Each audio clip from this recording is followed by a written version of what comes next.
4 ஆண்டுகள் நிறைவு பெற்றுக்கின்றன. இன்றைய தினம்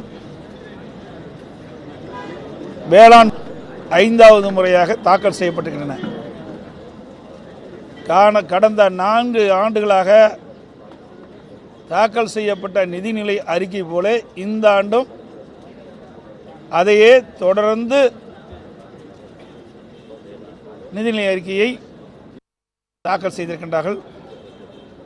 திராவிட முன்னேற்ற கழக விவசாயிகளை ஏமாற்றுவதில் வல்லவர்கள் என்பதற்கு பொருத்தமான உதாரணமான திரு ஸ்டாலின் மாடல் ஆட்சியில் தான் விவசாய பட்ஜெட். இதுதான் விவசாய பட்ஜெட். விவசாயத்திற்கு தனி பட்ஜெட் என்று கூறி ஏதோ தனி பட்ஜெட் போட்டால் விவசாயிகள் வளர்ந்து செழித்து வளமாக வாழ்வாள் என்று விவசாயிகள் கனவு கண்டார்கள். அது ஒரு போலி தோற்றம் என்பது இப்பொழுது நிரூபணமாக இருக்கின்றது. 2021-22 முதல் தனி பட்ஜெட் போட்டவர்கள் இன்றைய தினம் 5வது முறையாக வேளாண் பட்ஜெட்டை கிட்டத்தட்ட 1.25 மணி நேரம் சட்டமன்றத்திலே வாசித்து சாதனை படைத்திருக்கின்றார்கள். அதுதான் சாதனை வேளாண் பட்ஜெட்டில். ஆனால் இந்த 1.25 மணி நேரம் வேளாண் பட்ஜெட்டில் வாசித்தில் விவசாயிகளுக்கு நன்மை என்று பார்க்கின்ற பொழுது எதுவுமே கிடைக்கப்பெறாது, ஏமாற்றம் தான் அளிக்கிறது. அது மட்டுமல்ல,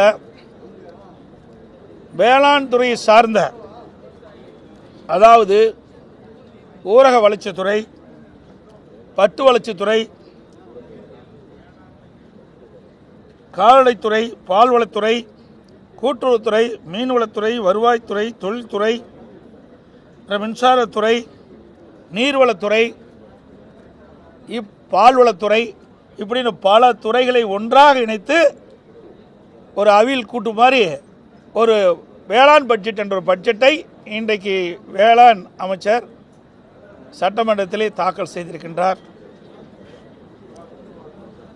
இந்த வேளாண் பட்ஜெட்டில் விவசாயிகளுக்கு பயனளிக்கக்கூடிய திட்டமோ அல்லது நன்மையோ என்று பார்க்கின்ற பொழுது எதுவுமே கிடைக்கப்பெறாத ஏமாற்றத்தை தான் இந்த வேளாண் பட்ஜெட் விவசாயிகளுக்கு தந்துள்ளது. மாண்புமிகு அம்மா அவர்கள் ஆட்சி காலத்தில் போடப்படும் குறிப்பாக உணவு பதப்படுத்தும் பூங்கா, உழவர் உற்பத்தி குழு போன்றவை கைவிட்டுட்டாங்க. இப்போ இந்த வருஷத்தில் ஏதோ ஒரு சில இடத்துல அறிவிச்சிருக்கிறாங்க. கடந்த 3 ஆண்டு பட்ஜெட்டில் காண அது இல்லை. நான் எல்லாம் அந்த இன்றைய தினம் வரை கடந்த 4 ஆண்டுகள், இன்றைய தினம் 5 ஆண்டுகள் திராவிட முன்னேற்ற கழக ஆட்சியில் வேளாண் பட்ஜெட்டில் அது அறிவிக்கப்பட்டதை ஒட்டி அனைத்துமே நான் இந்த நேரத்தில் தெரிவிக்கிறேன். இவருடைய ஆட்சி காலத்தில் திட்டத்தில் முளைக்காத விதை, உபயோகமற்ற உயிர் உரங்கள் என தவறு செய்ய வசதியான திட்டங்களை தவிர விவசாயிகளுக்கு பயன்படும் எந்த திட்டமும் இதில் இல்லை. ஆர்கானிக் ஃபார்மிங் என துறைக்கு 100 கோடி எல்லாம் அறிவிக்கப்பட்டு நின்றுவிட்டது. இந்த கடந்த பட்ஜெட் எல்லாம் உள்ளடக்கி நான் சொல்லிட்டு இருக்கிறேன். கலைஞர் அனைத்து கிராம ஒருங்கிணைந்த வேளாண் வளர்ச்சி திட்டம் என்று ஒரு திட்டத்தை அறிவித்தார்கள். இதில் ஏற்கனவே அம்மா ஆட்சியில் போடப்பட்ட திட்டங்கள், செயல்படுத்தப்பட்ட திட்டங்கள் தான் உள்ளன. இதனால் விவசாயிகளுக்கு இவருடைய அறிவிக்கப்பட்ட திட்டத்தில் எந்த கூடுதல் பலனும் இல்லை. இவருடைய வேளாண் பட்ஜெட்டில் என்ன சொன்னார் என்ற விவரத்தை இந்த நேரத்தில் தெரிவிக்க விரும்புகின்றேன். தமிழ்நாட்டில் 11.75 லட்சம் ஹெக்டேர் பயிர் செய்வதாகவும், ஏற்கனவே இருந்த சாகுபடி பரப்பை 60% 75% விரிவாக்கம் செய்யப்படும் என்று அறிவித்தார்கள். அப்படி உயர்த்தினார் என்று பார்க்கின்ற பொழுது இல்லை. 2021-22 ஆண்டு மொத்த சாகுபடி பரப்பு சதவீதத்தில் சொல்கிறேன், 63.48 லட்சம் ஹெக்டேர். இது பர்சன்டேஜில் 48.7%. ஆனால் சாகுபடி செய்த பரப்பு சதவீதம் பார்க்கின்ற பொழுது 49.08 லட்சம் தான் ஹெக்டேர் தான் சாகுபடி செஞ்சுருக்கிறாங்க. சதவீதம் 37.7%. 22, 23 அதில் பார்த்தீங்கன்னா 62.60 லட்சம் ஹெக்டேர், அதில் 48%. இதில் சாகுபடி செய்து பரப்பளவு 48.3 லட்சம், சதவீதம் 37.1%. 23, 24 ஆண்டு மொத்த சாகுபடி பரப்பு சதவீதம் 61.16 லட்சம் ஹெக்டேர், சதவீதம் 46.9%. சாகுபடி செய்தது 47.56 லட்சம் ஹெக்டேர், சதவீதம் 36.5. அதாவது 21, 22 மொத்த சாகுபடி சதவீதத்துக்கு சாகுபடி செய்த சதவீதத்திற்கும் கணக்கிட்டு பார்க்கின்ற பொழுது 37.7% இருந்த சாகுபடி செய்தவுடைய பரப்பளவு 23, 24 கிட்டத்தட்ட 1.2% குறைஞ்சி இருக்குது, அதிகமாகல. இதையெல்லாம் ஆண்டுதோறும் சாகுபடி பரப்பு குறைந்து வருவதை தவிர திமுக ஆட்சி குறைந்து எதுவுமே சாகுபடி செய்தவுடைய பரப்பு அதிகரிக்கலை.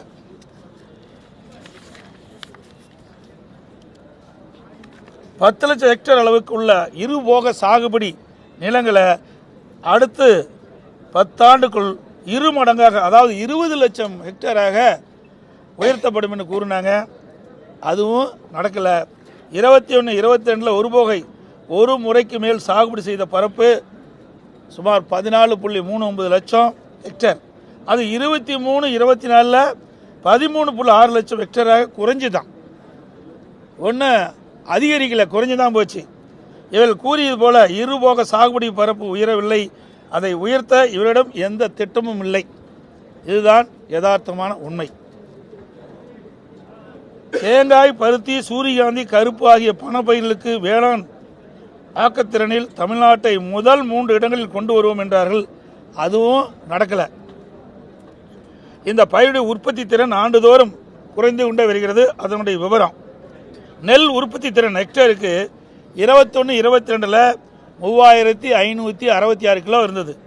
23, 24 ஆண்டு அது குறைஞ்சு 3354 கிலோவாக குறைஞ்சி போச்சு. பஞ்சு உற்பத்தி திறன் ஒரு ஹெக்டேருக்கு 2019-20 419 கிலோ லிண்ட் இருந்தது. 23, 24 அது குறைஞ்சு 312 கிலோ லிண்ட் மட்டுமே உற்பத்தியாக இருக்குது. கரும்பு உற்பத்தி திறன் ஹெக்டேருக்கு 108 டன்னாக இருந்தது. 23, 24 அது 105 டன்னாக குறைஞ்சி போச்சு. மொத்த நெல் உற்பத்தி 79.06 லட்சம் டன்னாக இருந்தது. 23, 24 70.48 லட்சம் டன்னாக குறைஞ்சி போச்சு. பயிர் வகையில் உற்பத்தி 4.98 லட்சம் இருந்ததை 2020, 23 24 3.86 லட்சம் டன்னாக குறைந்து விட்டது. இப்படி பல பயிரின் உற்பத்தியும் உற்பத்தி திறனும் இந்த ஆட்சியில் குறைந்து விட்டது. இது தமிழ்நாடு புள்ளிவிவர துறையிலிருந்து எடுக்கப்பட்டது. எனவே இந்த அரசு விவசாயிகளுக்கு பயன்படும் எந்த திட்டத்தையும் நிறைவேற்றவில்லை. விவசாயிகள் உற்பத்திக்கு இடுபொருள் கிடைப்பதில்லை, தரமான விதைகளும் கிடைப்பதில்லை, கொடுப்பதும் இல்லை. நோய் ஏற்பட்டால் அதை கட்டுப்படுத்த, அதாவது பயிர்களுக்கு நோய் ஏற்பட்டால் அதை கட்டுப்படுத்த அரசு உதவ முன்வருவதில்லை. பயிரிழப்பு ஏற்பட்டால் இழப்பீடு கிடைப்பதில் குறுவை சாகுபடிக்கு 3 ஆண்டாக தொடர்ந்து பயிர் காப்பீட்டு திட்டத்தில் விவசாயிகளை சேர்க்கப்படலை. இந்த ஆண்டுக்கு முந்தைய ஆண்டு வீரவசனம் பேசினார் திரு ஸ்டாலின் அவர்கள். மேட்டூருக்கு போய் இது டெல்டாக்காரன் அப்படின்னு தண்ணி திறந்து விட்டார். தண்ணி திறந்து விட்டு அந்த குறுவை சாகுபடிக்கு போதிய தண்ணீர் கிடைக்காதனால பயிரிட்ட பயிர்கள்லாம் கிட்டத்தட்ட சுமார் 2 லட்சம் ஏக்கர் பயிர்கள் எல்லாம் காஞ்சி விவசாயிகள் பெரும் நஷ்டத்துக்குள்ளானாங்க. அதற்கு இழப்பீடு தொகையை கொடுக்க முடியல. ஏன்னா பயிர் காப்பீட்டு திட்டத்தில் சேர்க்கலை. அனைத்து இந்திய அண்ணா திராவிட முன்னேற்றம் இருக்கின்ற பொழுது ஒவ்வொரு ஆண்டும் குறுவை சாகுபடி செய்த விவசாயிகளை பாதுகாக்கின்ற விதமாக பயிர் காப்பீட்டு திட்டத்தில் அந்த விவசாயிகளை சேர்க்கப்படும். ஆனால் கடந்த 3 ஆண்டுகளாக திராவிட முன்னேற்ற கழக ஆட்சியில் குறுவை சாகுபடிக்கு பயிர் காப்பீட்டு திட்டத்தில் விவசாயிகள் இடம்பெற செய்யலை. இதனால் இயற்கை சீற்றத்தால் விவசாயிகள் கடுமையாக பாதிக்கப்பட்டாங்க. அதுதான் உண்மை. அதே போல் விவசாயிகள் விளைவித்த விளைபொருளுக்கு விலை நிர்ணயம் செய்யப்படும் சொன்னாங்க தேர்தல் அறிக்கையில். அதுவும் இது வரைக்கும் எந்த அறிவிப்பும் இடம்பெறல. இது ஒரு ஏமாற்று வேலை. அரசு நேரடி நெல் கொள்முதலில் விவசாயிகள் விற்பனை செய்வதற்காக நெல்லை கொண்டு போகிறாங்க. அங்கே போய் திறந்த வெளியில் அடுக்கி வச்சுருக்கிறாங்க. இப்போ நேற்றைய தினம் நினைக்கிறேன் மழை வெள்ளத்தில் சிவகங்கை மாவட்டம் என்று கருதுகிறேன். சிவகங்கை மாவட்டம் தானே. அந்த மாவட்டத்தில் பார்த்திங்கன்னா சுமார் 5000 மூட்டைகளுக்கு மேலாக விவசாயிகள் கொண்டு வந்த விற்பனைக்காக கொண்டு வந்த அந்த நெல்லெல்லாம் மழையில் நனைஞ்சு நெல் மணிகள்லாம் முளைச்சி போயிருக்கிற சூழல் ஏற்பட்டிருக்குது. அதுக்கு தகுந்த ஏற்பாடு தார்ப்பாயெல்லாம் கொடுக்கல. விவசாயிகள் தங்கள் உற்பத்தி செய்யப்பட்ட விளைவித்த நெல்லை மூட்டைகளை மூலமாக நேரடி நெல் கொள்முதல் கொண்டு வந்து விற்பனை செய்கின்ற பொழுது ஒரு மூட்டைக்கு 40 ரூபா அதில் லஞ்சம் பெறாங்க. டிரான்ஸ்போர்ட்டில் மிகுந்த ஊழல் நடந்ததாக பரவான செய்தி வந்திருக்குது. இப்படி இந்த ஆட்சி பொறுப்பேற்ற பொழுது விவசாயிகளுக்கு நன்மை கிடைக்கல. விவசாயிகளும் மீதும் விவசாயிகளுக்கு கிடைக்க வேண்டிய அந்த நன்மையில் கூட ஊழல் செய்கின்ற ஒரே அரசாங்கம் ஸ்டாலின் மாடல் அரசாங்கம் தான். அதே விவசாயிகள் உற்பத்தி செய்கின்ற பொருளை பதப்படுத்தும் அந்த தொழில் ஊக்கப்படுத்தலை. இதே புரட்சித் தலைவி அம்மா இருக்கின்ற பொழுதே திட்டத்தை கொண்டாந்து அம்மாவுடைய அரசு மிக செம்மையாக செயல்படுத்துது. மழைக்காலத்தில் பெய்கின்ற நீர் ஒரு சொட்டு நீர் கூட வீணாகாமல் சேமித்து வைத்து குடிமராமத்து திட்டத்தை கொண்டாந்தேன். அந்த திட்டத்தையும் கைவிட்டுக்கிட்டாங்க. ஏண்டா மழை காலத்தில் பெய்கின்ற மழை நீரை முழுவதும் சேமித்து வைத்தால் கோடை காலத்திலே அது பயன்படுத்த முடியும். நிலத்தடி நீர் உயரும், விவசாயிகளுக்கு தேவையான நீர் கிடைக்கும், குடிப்பதற்கு தேவையான நீர் கிடைக்கும். சுத்தமான திட்டத்தை நாங்கள் கொண்டு வந்தோம். அந்த திட்டத்தையும் கைவிட்டுட்டாங்க. அந்த திட்டத்தை பற்றியும் இந்த பட்ஜெட்டில் எந்த அறிவிப்பும் இடம்பெறல. அதேபோல் மாண்பு அம்மாவுடைய ஆட்சியில் கொண்டு வரப்பட்ட பல திட்டங்கள் இன்றைக்கு அத்திக்கடை அவனாசி திட்டம். ஏன்னா விவசாயிகளுக்கு நீர் தான் முக்கியம். அந்த நீரை சேமிப்பது, அதை சேமித்த நீரை முறையாக வழங்குவது. அதுபோல் எங்கெங்கெல்லாம் உபரி நீராக போய் கடலில் கலக்கின்றதோ அந்த நீர்களை ஆங்காங்கே தடுப்பணைகள் கட்டி நீரை தேக்கி விவசாயிகளுக்கு தேவையான நீர் கொடுப்பது. அப்படி ஒரு அற்புதமான திட்டத்தை கொண்டாந்தோம். அத்திக்கடை போல ஒரு திட்டமும் இந்த ஆட்சியில் கொண்டு வரல. இன்றைக்கு 2வது திட்டம், அங்கே அத்திக்கடை அவனை திட்டத்தை போல 2வது திட்டத்தை நான் கொண்டு வந்தோம். விரிவான திட்ட அறிக்கை தயாரிக்கப்பட்டு இருந்தோம். அந்த திட்டத்தையும் இந்த அரசாங்கம் கைவிட்டு விட்டது.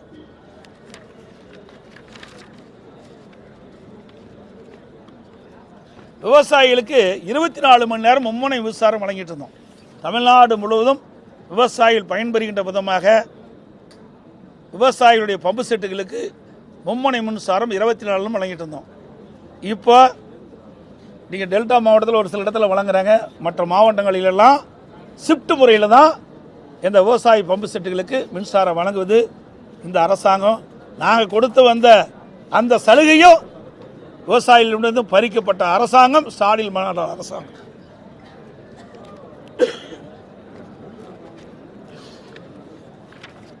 அதோட நேற்றைய தினம் பட்ஜெட்டை பற்றி நிறைய பேச முடியல. ஏன்னா நாங்கள் வெளியெடுப்பு செய்த காரணத்தினால அந்த நிதிநிலை அறிக்கையினுடைய புத்தகம் கிடைக்கப்பெறல. அதனால் நாங்கள் முழுமையான விவரத்தை சொல்ல முடியல. அதனால் நேற்றைய தினம் பட்ஜெட்டில் பார்த்திங்கன்னா மொத்த அரசாங்கத்தினுடைய வருவாய் 3,31,568 கோடி. அரசாங்கத்துடைய மொத்த செலவு 3,73,201 கோடி. வருவாய் பற்றாக்குறை 42,000 கோடி. இதுதான் இந்த ஆட்சியினுடைய லட்சணம். திராவிட முன்னேற்ற கழக தேர்தல் அறிக்கையில் 2021 திராவிட முன்னேற்ற கழக தேர்தல் அறிக்கையில் நிதி மேலாண்மை என்ற ஒரு குழு அமைச்சோம். நிதி மேலாண்மை சரி செய்வதற்காக ஒரு குழு அமைக்கப்பட்டாங்க. நிபுணர் குழு அமைக்கும்னு சொன்னாங்க. அதை அமைச்சாங்க. அந்த நிபுணர் குழு அமைக்கப்பட்ட பிறகு அந்த நிபுணர் குழு என்ன பணி செய்து அதனுடைய அறிக்கை அரசாங்கத்தை தாக்கல் செய்தார்களா, அந்த அறிக்கையில் என்னென்ன சுட்டி காட்டியிருக்கின்றார்கள், அதையெல்லாம் எதுவுமே இது வரைக்கும் வெளியிடலை. நான் பல முறை கேட்டுட்டேன், வெள்ளை அறிக்கை வேணும்னு சொல்லி அதெல்லாம் வெளியிடலை. இந்த குழு அமைச்ச பிறகு தான் அதிகமாக கடன் வாங்கிட்டு இருக்கிறாங்க. அதுதான் யதார்த்தமான உண்மை. இந்த ஆண்டு 25-26ஆம் ஆண்டு பார்த்தீங்கன்னா 1,05,000 கோடி கடன் வாங்குறதா சொல்லியிருக்கிறாங்க.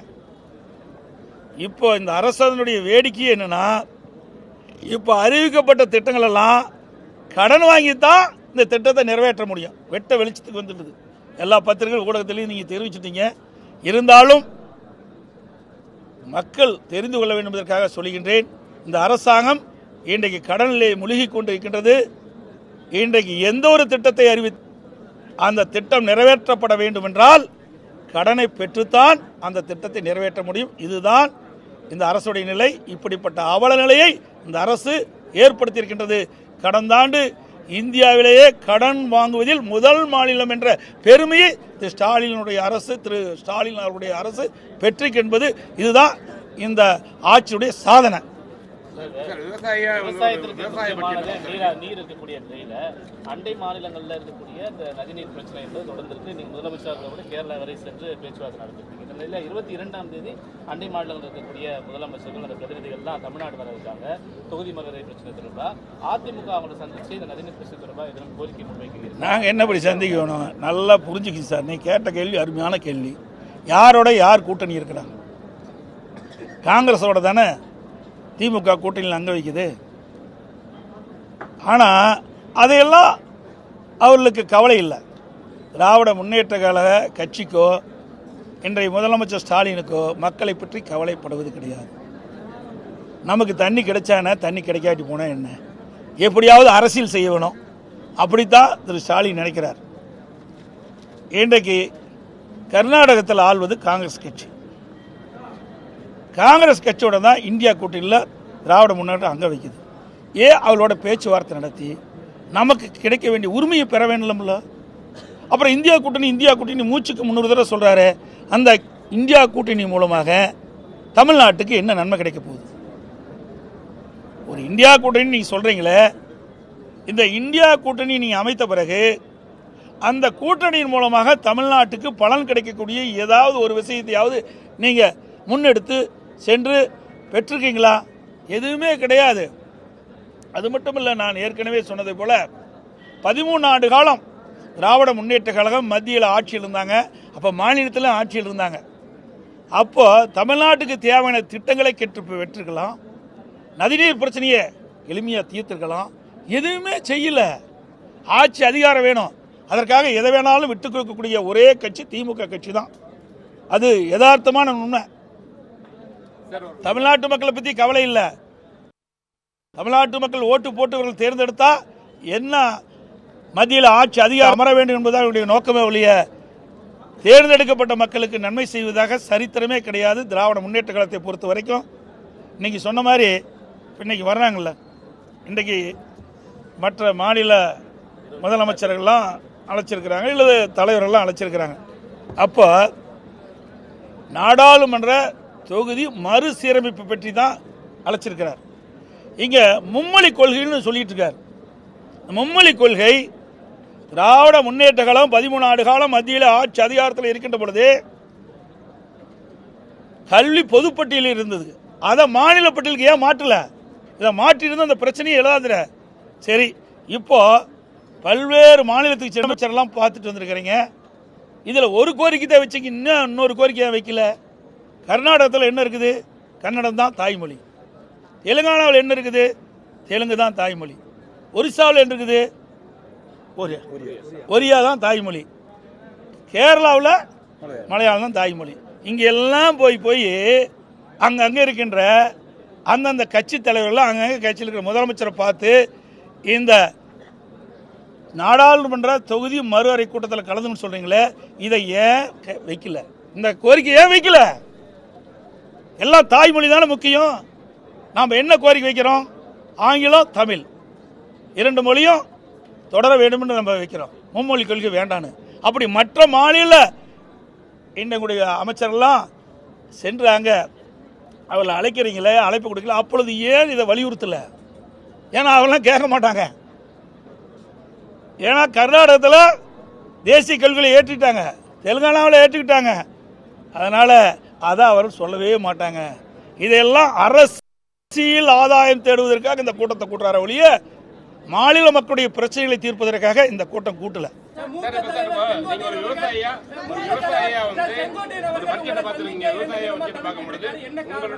அவரை கேளுங்க.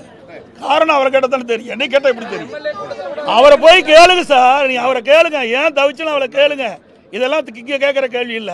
தனிப்பட்ட முறையில் இருக்கிற பிரச்சனை அங்க பேசாதீங்க. எங்களுக்கு நிறைய பேர் வரல, ஏன் வழின்னு கேட்கலாமா? அதை கேட்க மாட்டேங்கிறீங்களே. ஒரே நிமிஷம். எத்தனை பேர் வந்திருக்கிறோம்? மொத்தம் 62 பேர். அவரோட வேலை இருக்கும். இங்கெல்லாம் சுதந்திரமா செயல்படுகின்ற கட்சி திமுக மாதிரி அடிமை ஆட்கள் இங்க கிடையாது. நல்லா புரிஞ்சுங்க.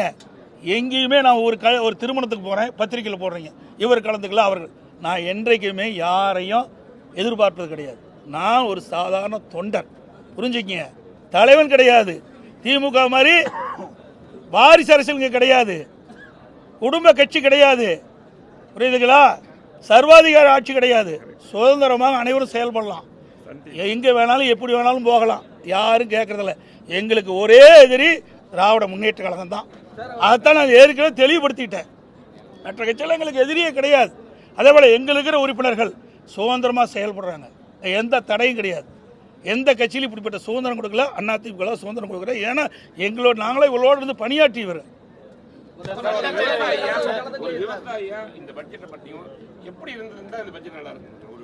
சார், இது விவசாயிகளை ஏமாற்றுவதற்காக திராவிட முன்னேற்ற கழகம் வேளாண் பட்ஜெட் என்ற ஒரு நாடகத்தை அரங்கேற்றிருக்கு. இந்த வேளாண் பட்ஜெட் திராவிட முன்னேற்ற கழகம் இந்த 5 ஆண்டு காலமாக சட்டமன்றத்தில் தாக்கல் செய்யப்பட்ட வேளாண் பட்ஜெட் ஒரு கண் துடைப்பு. விவசாயிகளை ஏமாற்றுவதற்காக இந்த ஆட்சியாளர்கள் செய்கின்ற நாடகம். இதனால என்ன பயன் இருக்குது? எல்லாம் இந்த மானிய கோரிக்கைகள் வருது.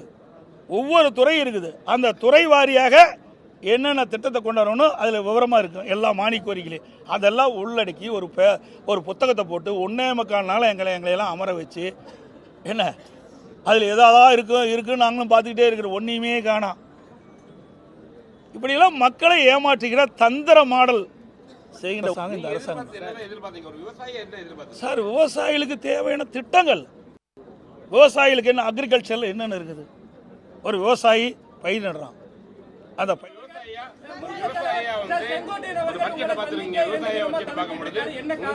அது அவரை கேளுங்க. காரணம் அவரை கேட்டதானே தெரியும். என்னை கேட்டால் எப்படி தெரியும்? அவரை போய் கேளுங்க சார். நீ அவரை கேளுங்க. ஏன் தவிச்சுன்னு அவரை கேளுங்க. இதெல்லாம் இங்கே கேட்குற கேள்வி இல்லை. தனிப்பட்ட முறையில் இருக்கிற பிரச்சனை இங்கே பேசாதீங்க. எங்களுக்கு நிறைய பேர் வரல. ஏன் வழின்னு கேட்கலாமா? அதை கேட்க மாட்டேங்கிறீங்களே. ஒரே நிமிஷம். எத்தனை பேர் வந்திருக்கிறோம்? மொத்தம் 62 பேர். அவரோட வேலை இருக்கும். இங்கெல்லாம் வந்து சுதந்திரமாக செயல்படுகின்ற கட்சி திமுக மாதிரி அடிமை ஆட்கள் இங்கே கிடையாது. நல்லா புரிஞ்சுங்க. எங்கேயுமே நான் ஒரு திருமணத்துக்கு போகிறேன், பத்திரிக்கையில் போடுறீங்க, இவர் கலந்துக்கல அவர்கள். நான் என்றைக்குமே யாரையும் எதிர்பார்ப்பது கிடையாது. நான் ஒரு சாதாரண தொண்டர், புரிஞ்சுக்கிங்க. தலைவன் கிடையாது. திமுக மாதிரி வாரிசு அரசியல் இங்கே கிடையாது. குடும்ப கட்சி கிடையாது, புரியுதுங்களா? சர்வாதிகார ஆட்சி கிடையாது. சுதந்திரமாக அனைவரும் செயல்படலாம். எங்கே வேணாலும் எப்படி வேணாலும் போகலாம். யாரும் கேட்கறதில்ல. எங்களுக்கு ஒரே எதிரி திராவிட முன்னேற்ற கழகம் தான். அதைத்தான் நான் ஏற்கனவே தெளிவுபடுத்திட்டேன். மற்ற கட்சியில் எங்களுக்கு எதிரியே கிடையாது. அதே போல் எங்களுக்கு இருக்கிற உறுப்பினர்கள் சுதந்திரமாக செயல்படுறாங்க. எந்த தடையும் கிடையாது. எந்த கட்சியிலும் இப்படிப்பட்ட சுதந்திரம் கொடுக்கல. அதிமுக சுதந்திரம் கொடுக்குற. ஏன்னா எங்களோட நாங்களே இவங்களோடு இருந்து பணியாற்றியவர்.